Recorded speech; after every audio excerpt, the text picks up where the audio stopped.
El 30 de diciembre de 2006, Saddam Hussein fue ejecutado en una sala improvisada en Bagdad. Lo que debía ser un acto solemne de justicia se convirtió en un espectáculo sectario grabado con teléfonos móviles. Los insultos, cánticos y humillaciones quedaron registrados para siempre. La ejecución no siguió protocolos internacionales. Testigos gritaron consignas religiosas mientras Saddam pronunciaba sus últimas palabras. Las grabaciones filtradas mostraron un ambiente caótico donde guardias exaltados insultaban al condenado. No hubo solemnidad judicial, solo venganza tribal transmitida en vivo. ¿Cómo una ejecución oficial se transformó en linchamiento sectario? ¿Por qué las imágenes filtradas alteraron para siempre la percepción del evento? Esta es la historia de los momentos finales de Saddam Hussein. Caída definitiva, el dictador en ruinas. Durante 24 años, Saddam Hussein había construido un sistema de poder que parecía inquebrantable. Su régimen, nacido en julio de 1979 tras la renuncia de Ahmed Hassan al-Bakr, se cimentó desde sus primeros días en la eliminación sistemática de cualquier oposición. La purga conocida como la masacre de los compañeros, ejecutada apenas 6 días después de asumir el poder, estableció el patrón que definiría su gobierno: el terror como instrumento de control absoluto. El dictador había sobrevivido a guerras devastadoras, sanciones internacionales y múltiples intentos de derrocamiento. La guerra con Irán entre 1980 y 1988 dejó cientos de miles de muertos, pero consolidó su imagen como líder inquebrantable ante las adversidades externas.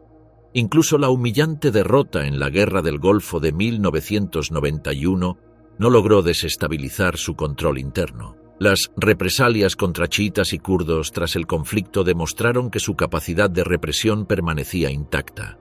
El aparato de terror construido por Saddam funcionaba con precisión mecánica. La masacre de Dujail en 1982, donde fueron ejecutadas 148 personas en represalia por un intento de atentado, ilustraba perfectamente su metodología: castigo colectivo, terror ejemplarizante y eliminación de cualquier núcleo de resistencia. Sus referéndums electorales, como el de 1995, que le otorgó un imposible 99.99% de los votos, no eran ejercicios democráticos, sino rituales de sometimiento público. La invasión estadounidense del 20 de marzo de 2003 alteró radicalmente esta ecuación de poder. Las fuerzas de la coalición, lideradas por Estados Unidos, avanzaron hacia Bagdad con una velocidad que sorprendió incluso a los planificadores militares. El régimen, que había resistido 8 años de guerra con Irán y las sanciones más severas de la historia moderna, comenzó a desintegrarse en cuestión de semanas. El momento simbólico llegó el 9 de abril de 2003 en la plaza de Firdos de Bagdad. La estatua de Saddam Hussein, derribada ante las cámaras del mundo entero, marcó el fin visible de un régimen que había dominado Irak durante décadas. Aunque investigaciones posteriores revelaron elementos de puesta en escena en este evento, su impacto psicológico fue inmediato y devastador para los restos del aparato gubernamental. Para julio de 2003, la muerte de sus hijos Uday y Qusay en un enfrentamiento con fuerzas especiales en Mosul eliminó los últimos vestigios de continuidad dinástica. Saddam Hussein, el hombre que había controlado cada aspecto de la vida iraquí, se encontraba completamente solo, reducido a emitir ocasionales grabaciones de audio desde la clandestinidad como único medio de comunicación con sus antiguos súbditos. Los meses que siguieron transformaron al dictador omnipresente en un fugitivo. Las fuerzas estadounidenses habían iniciado una búsqueda sistemática que involucraba miles de soldados, cientos de operaciones nocturnas y un esfuerzo de inteligencia sin precedentes en la guerra de Irak. Cada día se realizaban decenas de redadas basadas en información fragmentaria, testimonios de antiguos colaboradores y análisis de patrones de movimiento. La operación que finalmente localizaría a Saddam Hussein se fundamentó en técnicas de inteligencia humana desarrolladas específicamente para este objetivo. El interrogador Eric Maddox había perfeccionado un método basado en la empatía y la paciencia, logrando que antiguos miembros del régimen proporcionaran información crucial a través de conversaciones prolongadas en lugar de interrogatorios agresivos. La información obtenida llevó a identificar 2 ubicaciones específicas cerca de Tikrit, la ciudad natal del dictador. Estas posiciones, denominadas en código Wolverine 1 y Wolverine 2, se convirtieron en los objetivos de la operación Red Dawn, planificada meticulosamente durante días por comandantes de la Cuarta División de Infantería. El 13 de diciembre de 2003, aproximadamente 600 soldados estadounidenses se desplegaron hacia ambas ubicaciones. La operación involucró unidades especializadas de la Task Force 121, apoyo aéreo y un cordón de seguridad diseñado para evitar cualquier posible escape. La coordinación entre diferentes unidades militares reflejaba la importancia estratégica que se asignaba a esta misión. Los primeros registros en las dos ubicaciones principales no produjeron resultados. Sin embargo, cerca de una modesta choza de barro, los soldados localizaron lo que posteriormente sería descrito como un agujero de araña, un escondite cavado en la tierra de aproximadamente 2,5 metros de profundidad, ingeniosamente camuflado y equipado con un rudimentario sistema de ventilación. La captura misma careció completamente del dramatismo que podría esperarse del arresto del dictador más buscado del mundo. Saddam Hussein emergió del escondite sin ofrecer resistencia, con una apariencia que contrastaba dramáticamente con las imágenes de poder absoluto que había proyectado durante décadas. Su barba crecida y su aspecto desaliñado revelaban meses de vida clandestina en condiciones precarias. Su respuesta al ser capturado reflejó tanto su megalomanía persistente como la realidad de su situación desesperada. Al identificarse como presidente de Irak y expresar su disposición a negociar, Saddam Hussein mostraba que incluso en su momento más vulnerable mantenía ilusiones sobre su relevancia política. La respuesta lacónica del soldado estadounidense transmitiendo saludos del presidente Bush simbolizó el cambio definitivo en el equilibrio de poder. Los elementos incautados durante la captura pintaban el retrato de un líder en decadencia. 2 fusiles AK-47, una pistola, aproximadamente $750,000 en efectivo y un taxi que presumiblemente utilizaba para desplazamientos. La presencia de 2 guardaespaldas, también detenidos, sugería que incluso en la clandestinidad había intentado mantener cierta estructura de seguridad personal. La ausencia total de violencia durante la captura resultó sorprendente para una operación de esta magnitud.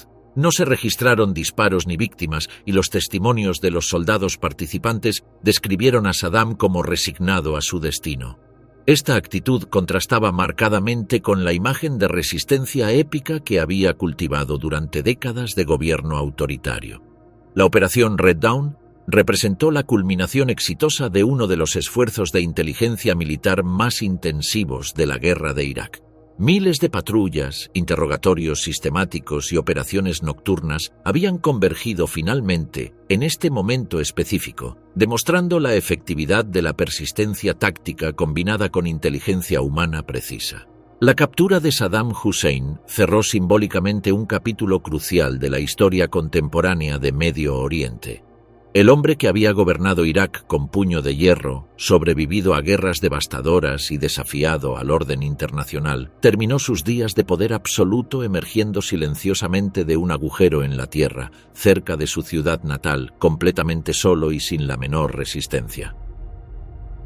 Juicio mortal, un destino sellado.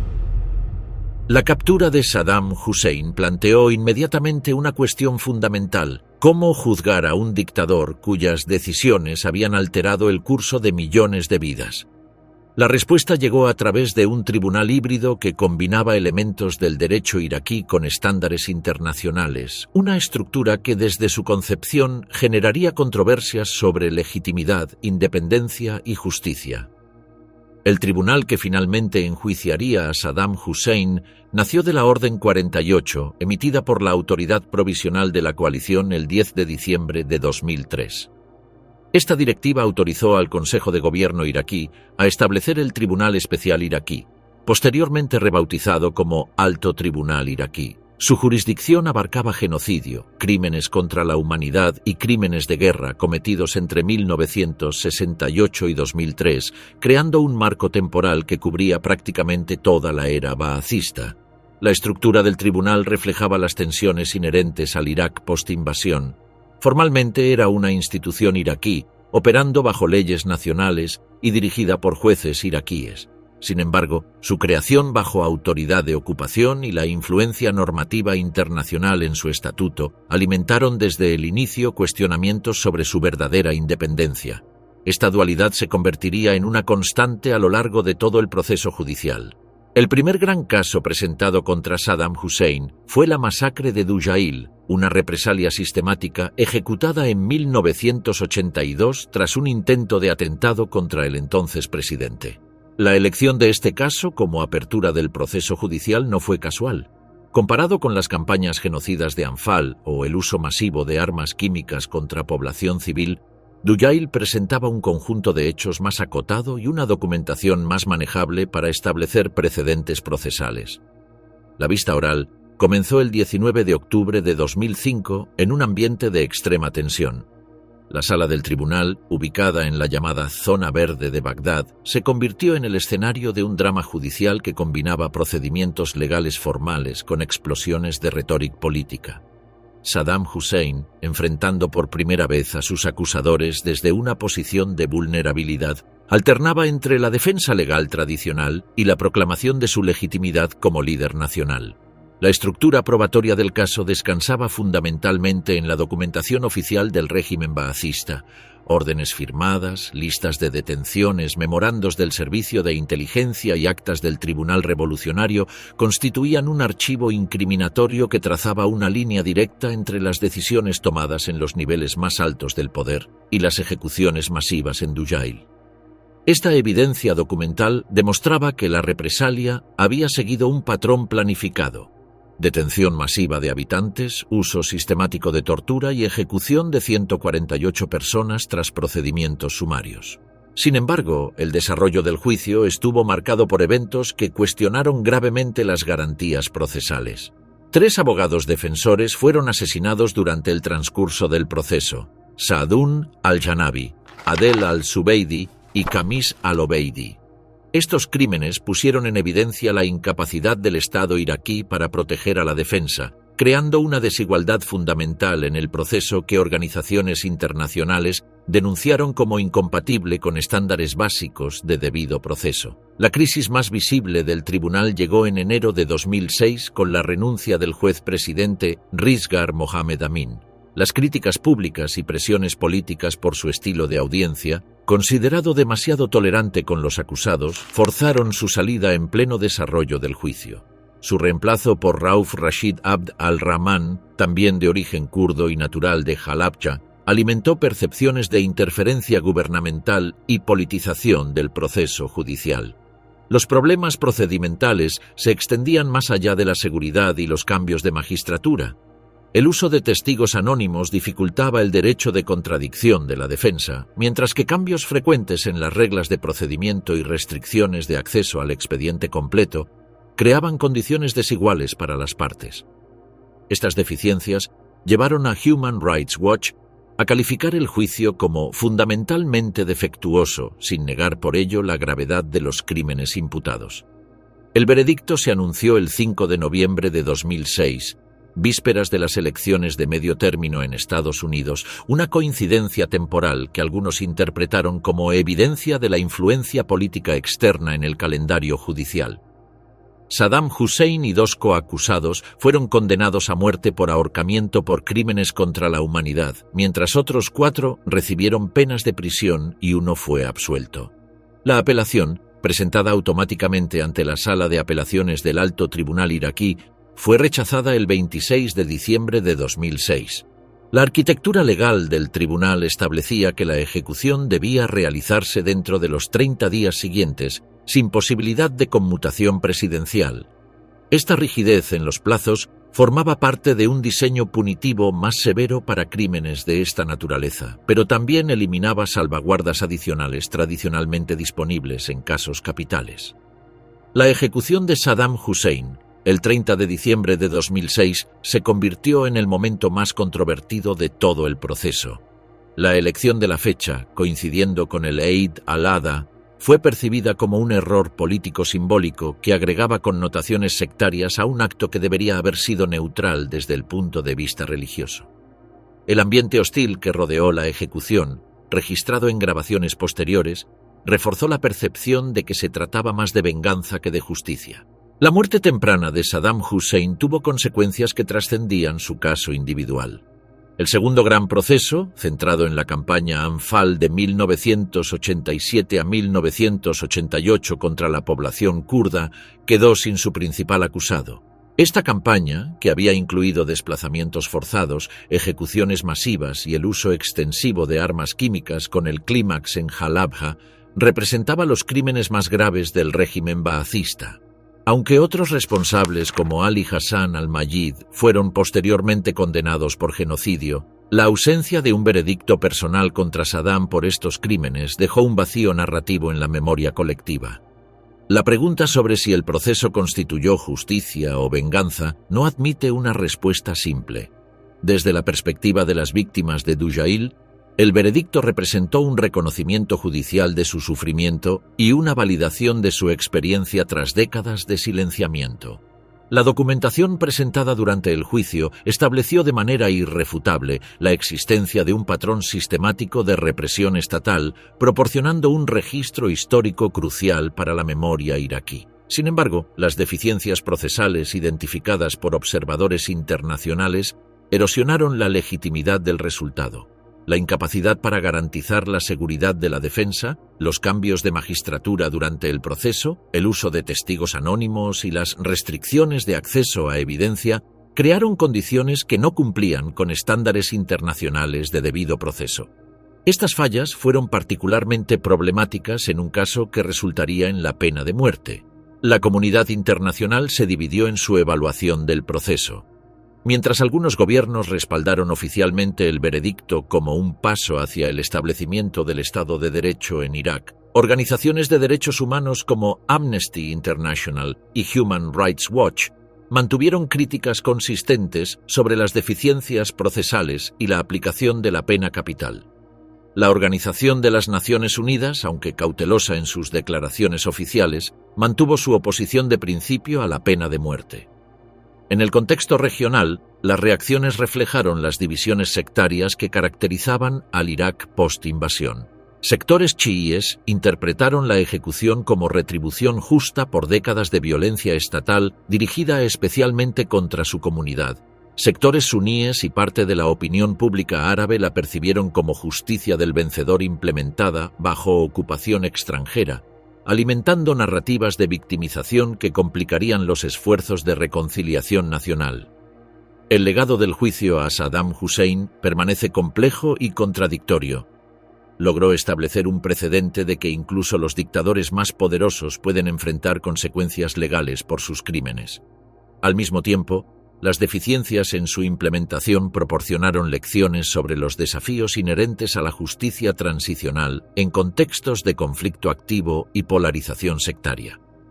La tensión entre justicia y venganza que caracterizó este proceso refleja dilemas más amplios sobre cómo las sociedades post-conflicto deben confrontar su pasado traumático.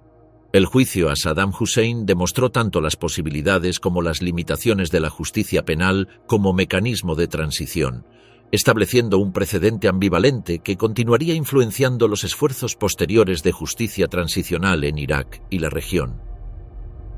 Última condena, la horca espera. La madrugada del 30 de diciembre de 2006 marcó el final de una era en la historia contemporánea de Medio Oriente.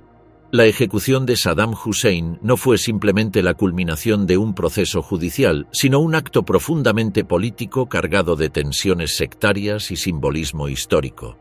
Las últimas horas del antiguo dictador iraquí revelaron tanto las fracturas del nuevo Irak como las contradicciones inherentes a la justicia transicional en un contexto de ocupación y guerra civil. El camino hacia la horca había comenzado oficialmente el 5 de noviembre de 2006, cuando el Tribunal Especial iraquí declaró a Saddam Hussein culpable de crímenes contra la humanidad por la masacre de Dujail. La condena a muerte por ahorcamiento activó una cuenta regresiva marcada por presiones políticas internas e internacionales. El gobierno iraquí, dominado por políticos chiítas tras la invasión de 2003, insistía en ejecutar la sentencia antes del Año Nuevo musulmán para demostrar determinación y autoridad. Esta urgencia contrastaba con las reservas estadounidenses. que temían que una ejecución apresurada pudiera exacerbar la violencia sectaria que ya desangraba al país. Washington se encontraba en una posición delicada. Por un lado, había respaldado la creación del tribunal y deseaba que la justicia iraquí siguiera su curso. Por otro, los estrategas militares y diplomáticos estadounidenses comprendían que el momento y la forma de la ejecución podrían tener consecuencias devastadoras para la estabilidad regional. La fecha final se fijó apenas un día después de que una corte de apelaciones iraquí confirmara la condena, demostrando la prisa del gobierno de Nouri al-Maliki por cerrar este capítulo. Durante los días previos a la ejecución, Saddam Hussein permaneció bajo custodia estadounidense en el Camp Justice, un complejo militar en el norte de Bagdad. Aunque oficialmente ya estaba bajo jurisdicción iraquí, en la práctica era el ejército estadounidense quien garantizaba su seguridad. Esta dualidad administrativa reflejaba las ambigüedades más amplias de la ocupación, un gobierno iraquí nominalmente soberano que dependía de la protección extranjera para implementar sus decisiones más importantes. El dilema logístico era considerable. Trasladar al prisionero demasiado pronto podía generar fugas de información y ataques insurgentes coordinados.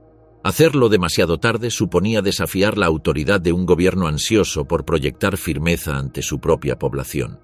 La insurgencia sunita había prometido represalias masivas si la ejecución se llevaba a cabo, mientras que las milicias chiítas exigían que se cumpliera la sentencia sin demora. La operación de traslado comenzó en las primeras horas del 30 de diciembre bajo estrictas medidas de seguridad. Saddam Hussein fue conducido desde su celda hasta un helicóptero militar estadounidense, escoltado por tropas fuertemente armadas. El convoy terrestre había sido descartado por el alto riesgo de emboscadas insurgentes en una ciudad donde las carreteras se habían convertido en campos de batalla diarios. La ruta aérea ofrecía mayor seguridad, aunque no eliminaba completamente el peligro de ataques con misiles portátiles. El destino era la llamada Casa de la Justicia, ubicada en el barrio de Kazimiyya, al norte de Bagdad. Este edificio, una antigua sede de la inteligencia iraquí reconvertida en centro judicial y penitenciario, había sido seleccionado por razones tanto prácticas como simbólicas. Su ubicación en una zona de fuerte presencia chiita no era casual. Representaba el cambio de poder sectario que había definido al Irak post-invasión. Las fuentes coinciden en que Saddam fue informado oficialmente de su traslado pocas horas antes de partir. Le permitieron llevar consigo un ejemplar del Corán, su única posesión personal en estos momentos finales. Su reacción fue de serenidad aparente, sin muestras de pánico ni súplicas por clemencia. Esta calma contrastaba marcadamente con la tensión palpable entre los guardias estadounidenses e iraquíes que lo custodiaban. Las tropas norteamericanas mantenían la preocupación constante de un posible intento de rescate hasta el último momento. Los comandantes militares habían documentado la persistencia de células leales a Saddam en diferentes partes del país, y la posibilidad de una operación desesperada para liberarlo no podía descartarse completamente. Los iraquíes, por su parte, estaban determinados a que la ejecución no sufriera retrasos adicionales que pudieran ser interpretados como vacilación o debilidad. El traslado en helicóptero hasta Kazimiyya se realizó siguiendo rutas cuidadosamente planificadas para evitar zonas de concentración insurgente.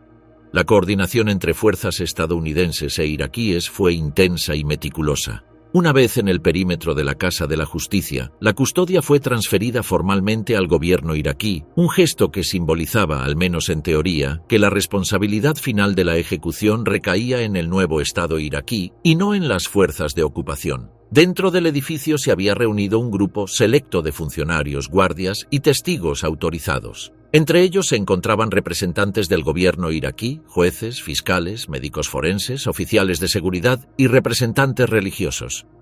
La composición del grupo reflejaba las realidades sectarias del nuevo Irak. La mayoría eran chiítas, algunos de ellos miembros de partidos políticos que habían sufrido represión sistemática durante el régimen baacista. La atmósfera estaba cargada de tensiones múltiples y contradictorias. Para muchos de los presentes, este no era simplemente un acto judicial, sino una venganza histórica largamente esperada.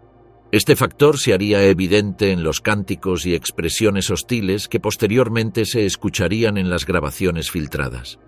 El miedo a un ataque insurgente permanecía latente. Las fuerzas estadounidenses habían advertido que la ejecución podía convertirse en un objetivo de alto valor para grupos armados sunitas leales al antiguo régimen. El control de la información se había convertido en una preocupación central. A pesar de las prohibiciones expresas sobre grabaciones no autorizadas, algunos testigos portaban teléfonos móviles con capacidad de video. Esta violación de los protocolos de seguridad terminaría por generar las imágenes y audios que mostrarían al mundo el carácter sectario y caótico del acto, empañando irreversiblemente la percepción internacional de la ejecución. La tensión emocional era palpable en cada gesto y palabra. Para muchos funcionarios chiítas presentes, Saddam Hussein representaba décadas de represión, tortura y muerte. Su sola presencia en la sala generaba una mezcla tóxica de odio acumulado, alivio anticipado y nerviosismo procedural. Los representantes estadounidenses, manteniendo una distancia profesional obligada, observaban con creciente inquietud cómo se desvanecía cualquier pretensión de neutralidad judicial. Uno de los aspectos más llamativos de estas horas finales fue el comportamiento personal de Saddam Hussein. Lejos de mostrar el pánico o la desesperación que podría esperarse, el antiguo dictador mantuvo una actitud serena e incluso desafiante. Testigos señalaron que entró a la sala de ejecución con paso firme, rechazó que le cubrieran el rostro con la capucha tradicional y se dirigió a sus verdugos con voz clara y sin temblor. Este comportamiento no era fortuito. Saddam Hussein comprendía perfectamente que su muerte sería observada, analizada y juzgada por partidarios y enemigos. Morir con dignidad aparente le permitía proyectar una imagen final que trascendiera su derrota política.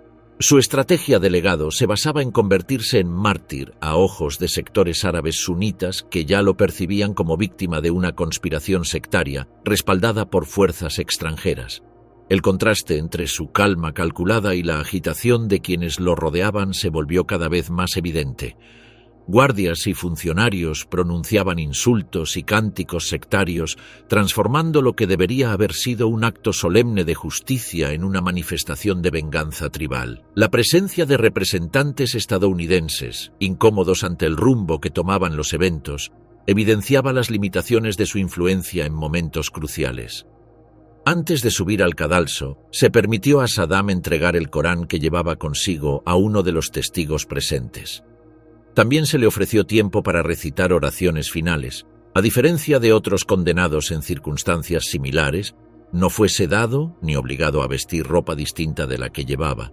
Estos detalles aparentemente menores reflejaban tanto el respeto residual hacia su antigua posición como la urgencia por concluir rápidamente el proceso. El pasillo que conducía hacia la horca se llenó de murmullos, rezos y consignas sectarias. Algunos presentes corearon el nombre de Muqtada al-Sadr, el joven clérigo chiita que se había convertido en símbolo de la resistencia a la ocupación estadounidense y en rival político del gobierno de Maliki.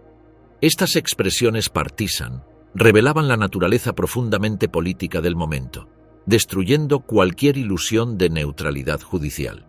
En los instantes previos a la activación del mecanismo, Saddam intentó pronunciar por completo la Shahada, la declaración de fe islámica. Sin embargo, la trampilla fue activada antes de que pudiera terminar la frase sagrada.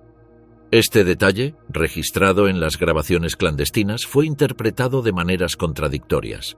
Algunos lo vieron como una muestra de desafío espiritual hasta el final, otros como una humillación adicional en un proceso marcado por la precipitación y el sectarismo. La preparación para la ejecución de Saddam Hussein no constituyó simplemente el epílogo de un proceso judicial. Representó una radiografía cruel del Irak de 2006, un país devastado por la invasión, atrapado entre la herencia de una dictadura brutal y la violencia desatada por una ocupación extranjera mal planificada. Las últimas horas del dictador revelaron las fracturas sectarias que definirían los años posteriores, las limitaciones de la justicia transicional en contextos de conflicto activo y las contradicciones inherentes a construir legitimidad estatal bajo protección militar extranjera. El desenlace marcó no solo el fin de una vida, sino el cierre simbólico de una era histórica. Sin embargo, la manera en que se ejecutó la sentencia reveló que el nuevo Irak heredaba muchos de los problemas que había prometido superar. sectarismo, venganza política y la incapacidad de distinguir entre justicia y retribución. Patíbulo final: la muerte inminente. La madrugada del 30 de diciembre de 2006 alcanzó su momento culminante en una habitación austera de la Casa de la Justicia en Casimilla. Lo que debería haber constituido el desenlace solemne de un proceso judicial se transformó en un espectáculo cargado de simbolismo sectario y tensiones políticas. Los minutos finales de Saddam Hussein en el patíbulo revelarían tanto el ocaso definitivo de un dictador como las profundas fracturas de un Irak desgarrado por la ocupación y la guerra civil. La sala de ejecución presentaba una austeridad casi deliberada. Las paredes grises, mal iluminadas por luces fluorescentes irregulares, enmarcaban un cadalso de madera elevado aproximadamente 1 metro sobre el suelo de concreto. La estructura había sido construida con materiales reciclados de ejecuciones anteriores, un detalle que reforzaba la sensación de continuidad entre regímenes autoritarios. La trampilla rectangular, accionada manualmente mediante una palanca lateral, había sido calibrada según el peso del condenado para garantizar una muerte por ruptura cervical, aunque la rudimentaria construcción evidenciaba la improvisación que caracterizaba al nuevo aparato judicial iraquí. La cuerda de cáñamo grueso descendía desde una viga de hierro soldada al techo, formando el lazo que había sido probado previamente con sacos de arena del peso aproximado de Saddam Hussein. El nudo del verdugo, atado según técnicas tradicionales, reflejaba una mezcla inquietante entre procedimientos judiciales modernos y métodos ejecutivos arcaicos. El conjunto transmitía una sensación de funcionalidad precaria más que de solemnidad institucional. Alrededor del cadalso se congregaron entre 20 y 30 personas, una multitud inusualmente numerosa para una ejecución judicial. La composición del grupo reflejaba las realidades sectarias del nuevo Irak: funcionarios gubernamentales chiítas, jueces, médicos forenses, representantes religiosos y miembros de las fuerzas de seguridad. La presencia mayoritaria de chiítas no era casual. Muchos de ellos representaban a partidos políticos que habían sufrido décadas de represión bajo el régimen baacista. A pesar de las órdenes estrictas sobre la prohibición de dispositivos de grabación, varios testigos portaban teléfonos móviles con capacidad de video. Esta violación de los protocolos de seguridad, aparentemente tolerada por algunos organizadores, terminaría generando las imágenes que alterarían irreversiblemente la percepción internacional del evento. La falta de control sobre estos dispositivos evidenciaba tanto la urgencia política del gobierno como las limitaciones administrativas del sistema judicial iraquí. Cuando Saddam Hussein fue conducido hacia el cadalso, rechazó la capucha y mantuvo la compostura. La serenidad del condenado volvió a contrastar con la exaltación de los presentes, aunque esta vez en un ambiente dominado por consignas sectarias. Sus últimas palabras, registradas tanto por testigos presenciales como por las grabaciones clandestinas, siguieron una estrategia clara de construcción de legado.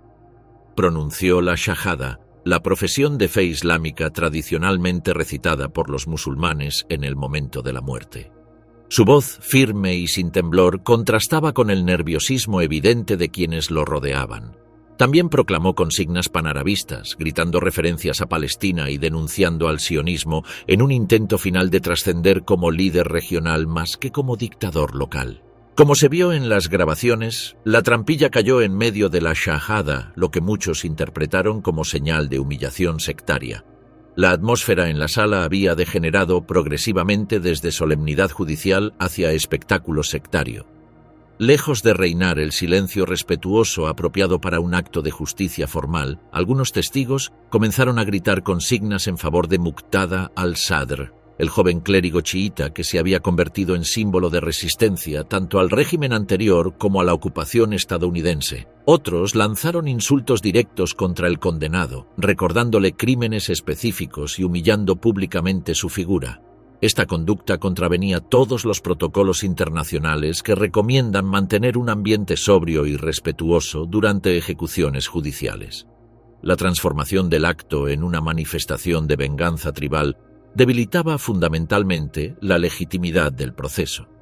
En lugar de proyectar la autoridad imparcial del nuevo Estado iraquí, la escena revelaba las pasiones sectarias que motivaban a muchos de sus representantes. La división sectaria, ya aguda por la violencia posterior a la invasión de 2003, se intensificó dramáticamente con estas imágenes. Para la comunidad sunita, mayoritaria en el mundo árabe pero minoritaria en Irak, la ejecución confirmaba sus peores temores sobre el carácter vengativo del nuevo orden político. La percepción de que Saddam Hussein había sido ejecutado no por sus crímenes, sino por su identidad sectaria, alimentaría la insurgencia y la violencia intercomunal durante años posteriores. Algunos funcionarios presentes mantuvieron un silencio incómodo, evidentemente conscientes de que la situación se descontrolaba. Sin embargo, sus intentos de moderar el ambiente fueron inefectivos ante la exaltación de otros testigos. La presencia de representantes religiosos, que debería haber garantizado un mínimo de solemnidad espiritual, resultó contraproducente cuando algunos de ellos se sumaron a los cánticos sectarios. El video filtrado de estos momentos, difundido en Internet pocas horas después de la ejecución, causó un impacto internacional devastador.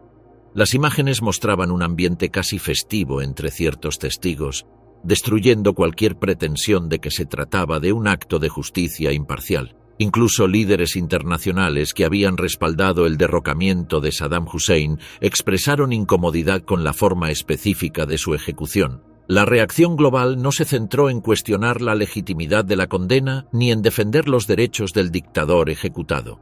Las críticas se dirigieron hacia la falta de profesionalismo, la ausencia de solemnidad y el carácter claramente sectario del procedimiento. Organizaciones internacionales de derechos humanos señalaron que, independientemente de los crímenes del condenado, la forma de la ejecución proyectaba venganza política más que justicia institucional. La actitud serena de Saddam Hussein durante estos momentos finales contribuyó paradójicamente a la construcción de su imagen póstuma como mártir. Su capacidad de mantener la compostura contrastaba favorablemente con la agitación y hostilidad de sus ejecutores. Para sectores árabes sunitas y corrientes panarabistas, esta diferencia de comportamiento validaba narrativas que lo presentaban como víctima de una conspiración sectaria respaldada por fuerzas extranjeras. El momento de la caída marcó el fin físico de Saddam Hussein, pero simultáneamente inició su transformación simbólica. La imagen del dictador sereno enfrentando a verdugos sectarios exaltados proporcionó material propagandístico valioso para grupos insurgentes y movimientos de resistencia.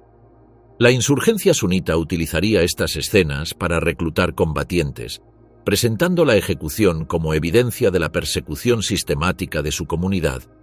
Las consecuencias inmediatas de estos minutos finales trascendieron ampliamente el destino individual de Saddam Hussein. En lugar de pacificar Irak mediante un acto definitivo de justicia, la ejecución alimentó la espiral de violencia sectaria que caracterizaría los años posteriores. La percepción de parcialidad y venganza debilitó la legitimidad del gobierno de Nouri al-Maliki y complicó los esfuerzos estadounidenses por estabilizar el país. La memoria colectiva de estos momentos quedaría dividida permanentemente según líneas sectarias y políticas. Para comunidades chiítas que habían sufrido represión sistemática bajo el régimen baacista, la ejecución representaba justicia histórica tardía pero necesaria. Para comunidades sunitas y corrientes nacionalistas árabes, constituía evidencia de la naturaleza vengativa y parcial del nuevo orden político iraquí. Los minutos finales en el patíbulo de la Casa de la Justicia se convirtieron así en un microcosmos de las contradicciones que definirían al Irak post-invasión.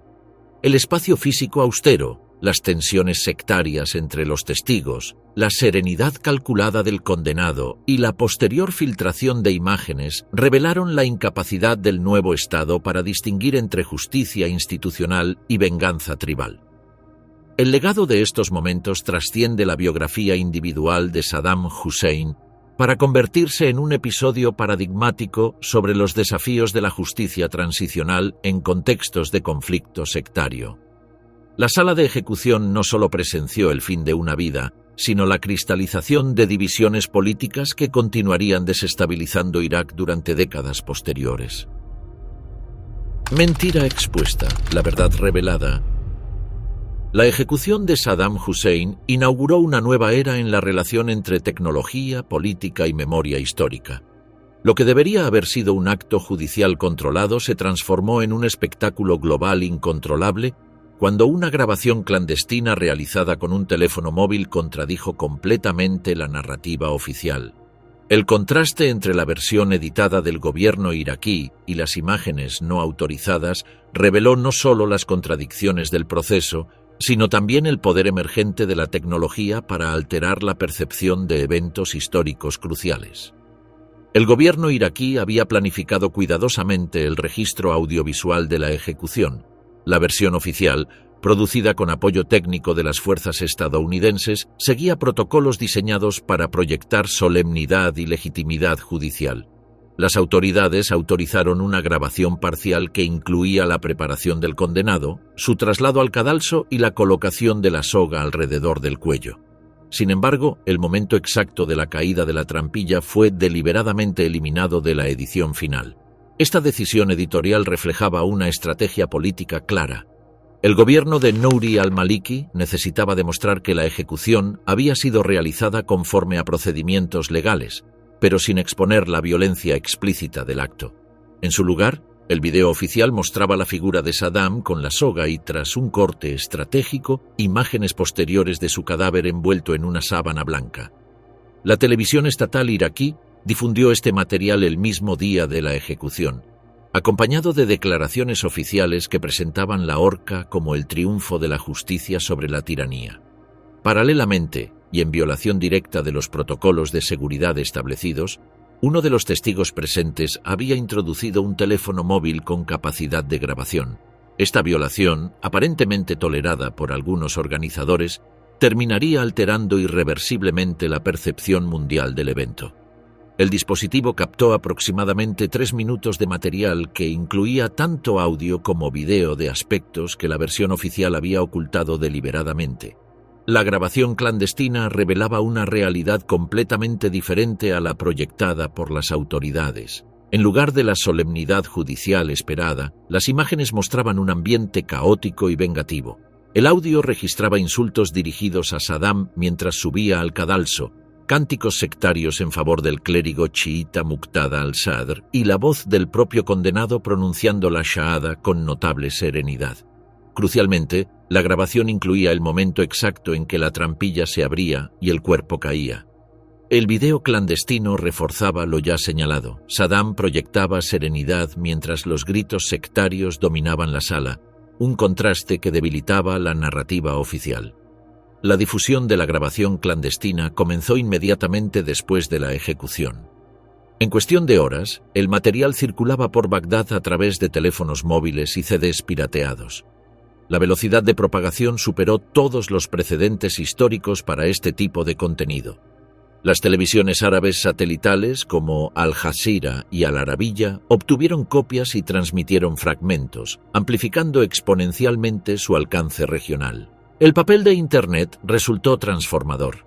La ejecución de Saddam Hussein coincidió con la expansión del video digital online y el surgimiento de plataformas como YouTube. Nunca antes una ejecución capital había sido tan ampliamente difundida de manera no oficial. El material se reprodujo millones de veces en días, generando debates globales sobre justicia, dignidad y sectarismo. Fue uno de los primeros casos en que un acontecimiento histórico se volvió viral en tiempo real, estableciendo precedentes para eventos posteriores. El gobierno iraquí intentó desesperadamente contrarrestar la difusión no autorizada promocionando la versión oficial, pero el daño era irreversible. La grabación clandestina poseía una autenticidad cruda que la edición gubernamental no podía igualar. Para audiencias globales acostumbradas a desconfiar de narrativas oficiales, especialmente en contextos de guerra y ocupación, las imágenes no autorizadas parecían inherentemente más creíbles. Las reacciones en Irak reflejaron y exacerbaron las divisiones sectarias existentes. Entre las comunidades chiítas, la ejecución fue celebrada como justicia histórica contra un dictador que había implementado décadas de represión sistemática. En barrios chiítas de Bagdad se registraron celebraciones con disparos al aire y manifestaciones de alegría. Sin embargo, estas celebraciones, captadas también por cámaras no oficiales, contribuyeron a la percepción de venganza tribal más que de justicia imparcial. Las comunidades sunitas reaccionaron con indignación creciente. La actitud serena y desafiante de Saddam en las grabaciones, combinada con los insultos sectarios audibles en el audio, lo transformó en una figura martrial para muchos. El hecho de que la trampilla hubiera sido activada aparentemente antes de que pudiera terminar de recitar la Shahada fue interpretado como una humillación deliberada y sacrílega. Esta percepción alimentó narrativas de persecución sistemática que justificarían años de insurgencia y violencia sectaria posterior. En el mundo árabe más amplio, las reacciones fueron igualmente polarizadas, pero con matices geopolíticos adicionales. En países como Egipto, Jordania y los territorios palestinos, sectores significativos de la población percibieron que Saddam había muerto con dignidad frente a verdugos sectarios. Manifestaciones en Gaza y Cisjordania exhibieron fotografías de Saddam como símbolo de resistencia árabe. En los países del Golfo, aunque los gobiernos mantuvieron neutralidad oficial por sus alianzas con Estados Unidos, la opinión pública interpretaba mayoritariamente la ejecución como venganza sectaria respaldada por fuerzas extranjeras. La comunidad internacional expresó incomodidad creciente con la forma específica de la ejecución. Gobiernos occidentales que habían respaldado el derrocamiento de Saddam Hussein se encontraron en la posición incómoda de defender un proceso que las imágenes filtradas mostraban como fundamentalmente sectario.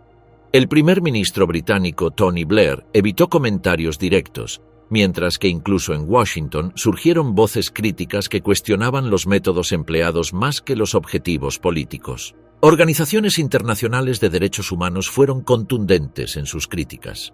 Amnistía Internacional denunció que la ejecución grabada en un ambiente humillante demostraba la falta de imparcialidad del proceso judicial.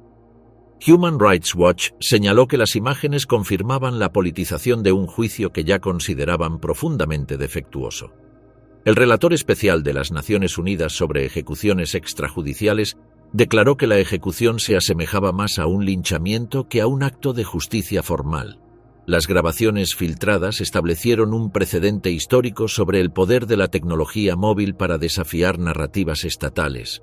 Una sola cámara clandestina había bastado para alterar completamente la percepción global de un acontecimiento diseñado para demostrar la legitimidad del nuevo orden iraquí. Este caso se convirtió en el primero de muchos ejemplos posteriores donde grabaciones no autorizadas expondrían contradicciones entre discursos oficiales y realidades sobre el terreno. El episodio también reveló las limitaciones del control estatal sobre la información en la era digital emergente. A pesar de todas las medidas de seguridad implementadas, la presencia de un solo dispositivo no autorizado había sido suficiente para destruir meses de planificación política y comunicacional. Esta vulnerabilidad se convertiría en una preocupación constante para gobiernos enfrentando crisis similares en años posteriores. Para la figura póstuma de Saddam Hussein, las grabaciones contribuyeron paradójicamente a una rehabilitación parcial de su imagen. Aunque su régimen había estado marcado por represión sistemática y violaciones masivas de derechos humanos, la manera específica en que fue ejecutado lo reposicionó como símbolo de dignidad frente a la humillación. Este fenómeno demostró cómo las imágenes pueden reconfigurar la memoria colectiva, incluso cuando contradicen legados históricos bien documentados. El gobierno de al-Maliki quedó permanentemente debilitado por el manejo del caso. Lo que debería haber constituido un momento de consolidación de legitimidad se convirtió en evidencia de sectarismo y falta de control institucional. La incapacidad para mantener la solemnidad del proceso judicial minó los esfuerzos posteriores por presentar al nuevo Irak como un Estado basado en el derecho más que en la venganza tribal. Las grabaciones filtradas de la ejecución de Saddam Hussein marcaron un punto de inflexión en la relación entre tecnología, política y memoria histórica. El contraste entre la versión oficial y la realidad capturada clandestinamente expuso no solo las contradicciones del proceso judicial, sino también la fragilidad de los intentos estatales por controlar narrativas en la era digital. El teléfono móvil en la sala de ejecución derrotó años de planificación gubernamental, demostrando que incluso los actos más controlados pueden convertirse en espectáculos completamente incontrolables. En última instancia, estas grabaciones trascendieron su función documental para convertirse en símbolos de las tensiones más profundas que definirían el Irak post-invasión. no documentaron simplemente una ejecución, sino que revelaron las fracturas sectarias, las contradicciones de la ocupación y el poder transformador de las imágenes para moldear la comprensión histórica de eventos cruciales. Ruina total, Irak en el abismo. La ejecución de Saddam Hussein debería haber cerrado un capítulo traumático de la historia iraquí e inaugurado una era de reconciliación nacional. Sin embargo, la manera específica en que se llevó a cabo el ajusticiamiento, marcada por insultos sectarios y un ambiente de venganza más que de justicia, produjo consecuencias que se extendieron mucho más allá de las fronteras iraquíes. En lugar de estabilidad, la ejecución profundizó las divisiones internas de Irak y generó ondas expansivas que alteraron las percepciones políticas en todo el mundo árabe. El legado inmediato más devastador se manifestó en la intensificación de la violencia sectaria dentro de Irak. La disolución del ejército iraquí y la prohibición del partido Baas, implementadas por la autoridad provisional de la coalición tras la invasión de 2003, ya habían dejado a cientos de miles de hombres armados sin empleo y con profundo resentimiento hacia el nuevo orden. La ejecución de Saddam, en un ambiente percibido como sectario, transformó este resentimiento en combustible para una insurgencia que se extendería durante años. Para muchas comunidades sunitas, especialmente en las provincias centrales de Tikrit, Mosul y Anbar, Saddam representaba un orden perdido que, aunque autoritario, había garantizado cierta estabilidad. Su eliminación física no significó la desaparición de su influencia simbólica. Por el contrario, el vacío de poder que dejó fue ocupado por milicias sectarias y grupos insurgentes que instrumentalizaron su muerte para reclutar combatientes y justificar ataques contra el nuevo gobierno dominado por chiitas. La coincidencia temporal entre la ejecución y uno de los periodos más sangrientos de la guerra civil iraquí no fue casual. Tras el atentado contra la mezquita chiita de Al-Askari en Samarra en febrero de 2006, las represalias entre comunidades chiitas y sunitas se habían intensificado dramáticamente. La ejecución de Saddam, lejos de calmar las tensiones, las exacerbó al confirmar para muchos sunitas que el nuevo Estado era fundamentalmente sectario y vengativo. Las estadísticas de violencia posteriores a la ejecución revelan la magnitud del fracaso. Durante los meses siguientes, las muertes diarias por violencia sectaria en Bagdad y sus alrededores alcanzaron picos superiores a 100 víctimas diarias. El gobierno de Nouri al-Maliki, percibido como parcial por amplios sectores de la población, perdió credibilidad tanto a nivel nacional como internacional. La incapacidad para garantizar seguridad imparcial alimentó la percepción de que se trataba de un Estado fallido bajo ocupación extranjera. La transformación de la insurgencia sunita en un movimiento yihadista global encontró en la ejecución de Saddam un catalizador poderoso. Organizaciones como Al-Qaeda en Irak, aunque habían sido perseguidas brutalmente durante el régimen baasista, lograron instrumentalizar la figura del dictador ejecutado para denunciar tanto la ocupación extranjera como la opresión chiita. Esta paradoja histórica permitió que incluso quienes habían repudiado el secularismo baacista incorporaran a Saddam en narrativas de victimización religiosa y nacional. El proceso de radicalización acelerado por la ejecución creó las condiciones que años más tarde permitirían el surgimiento del Estado Islámico de Irak y el Levante. Esta organización extremista explotó tanto la nostalgia por el orden baacista como el resentimiento sectario, combinando elementos aparentemente contradictorios en una síntesis destructiva que desestabilizaría toda la región. Paralelo a estas consecuencias políticas inmediatas, la ejecución alteró profundamente la percepción de Saddam Hussein tanto dentro como fuera de Irak. La memoria oficial promovida por el nuevo gobierno iraquí y por potencias occidentales enfatizaba la brutalidad sistemática del régimen, la guerra devastadora contra Irán, la invasión de Kuwait, la represión masiva de kurdos y chiitas y el uso criminal de armas químicas contra población civil. Esta narrativa, respaldada por documentación exhaustiva de organizaciones de derechos humanos, presentaba su ajusticiamiento como el cierre necesario de un ciclo de terror. Sin embargo, la percepción popular resultó más compleja y contradictoria. Las imágenes filtradas de la ejecución, que mostraban a Saddam enfrentando la muerte con serenidad mientras era insultado por guardias exaltados, alteraron dramáticamente su imagen pública. Para muchos observadores, especialmente en comunidades sunitas y corrientes panarabistas. Estas imágenes transformaron al dictador todopoderoso en una figura que moría con dignidad frente a verdugos sectarios. La invocación de la Shahada durante sus últimos momentos, aunque su régimen había sido secularista y represivo con movimientos islamistas, reforzó percepciones de martirio religioso. Esta construcción simbólica fue explotada sistemáticamente por grupos insurgentes y simpatizantes del baathismo, quienes presentaron su muerte como evidencia de la persecución sistemática de la identidad árabe sunita. En el mundo árabe más amplio, la ejecución generó reacciones que reflejaron las tensiones geopolíticas regionales. En territorios palestinos y Jordania, sectores significativos de la población organizaron manifestaciones de duelo, portando retratos de Saddam y celebrando funerales simbólicos. Para muchos palestinos, había sido uno de los pocos líderes árabes que los había apoyado económicamente durante la primera intifada, y su muerte representaba la pérdida de un aliado en su resistencia contra Israel. En Egipto, las reacciones fueron más ambivalentes pero igualmente reveladoras. Mientras sectores populares expresaban simpatía hacia Saddam como símbolo de resistencia panarabista, el gobierno de Hosni Mubarak mantuvo distancia oficial, consciente tanto de la brutalidad histórica del régimen iraquí como de sus propias vulnerabilidades internas.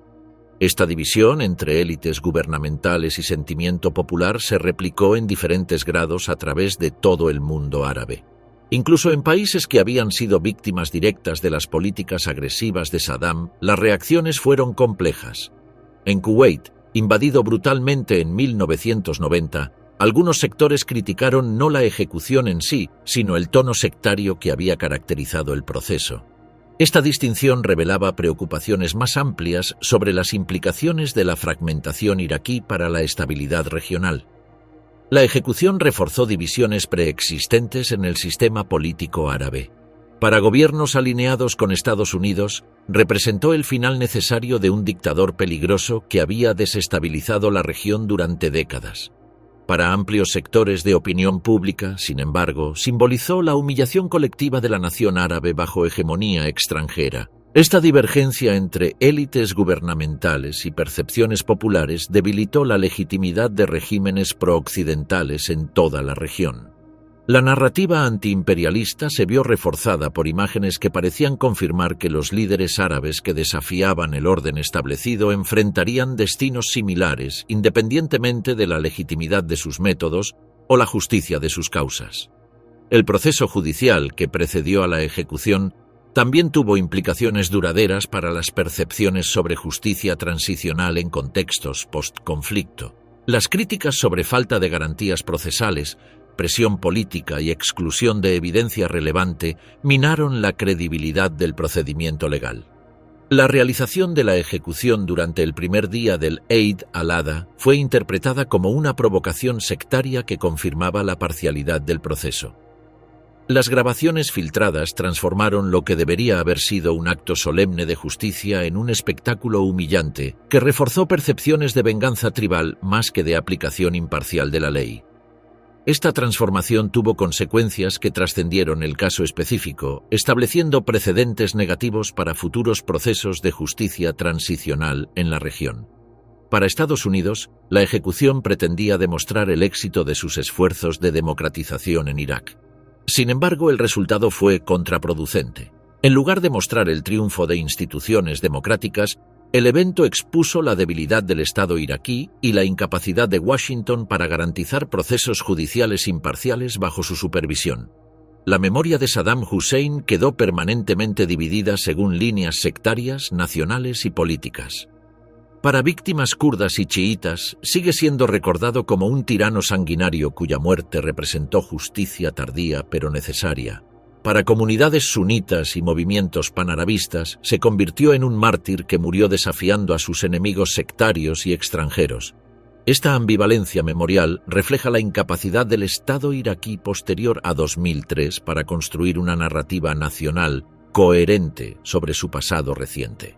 La ausencia de un proceso genuino de reconciliación nacional, reemplazado por lógicas de venganza sectaria, perpetuó divisiones que continúan desestabilizando el país hasta el presente. El legado oscuro de la ejecución de Saddam Hussein trasciende su significado individual para convertirse en un símbolo de los fracasos más amplios de la intervención occidental en Irak. En lugar de inaugurar una era de estabilidad democrática, marcó el inicio visible de un período de fragmentación, violencia sectaria y extremismo que alteraría profundamente la geopolítica regional durante décadas posteriores.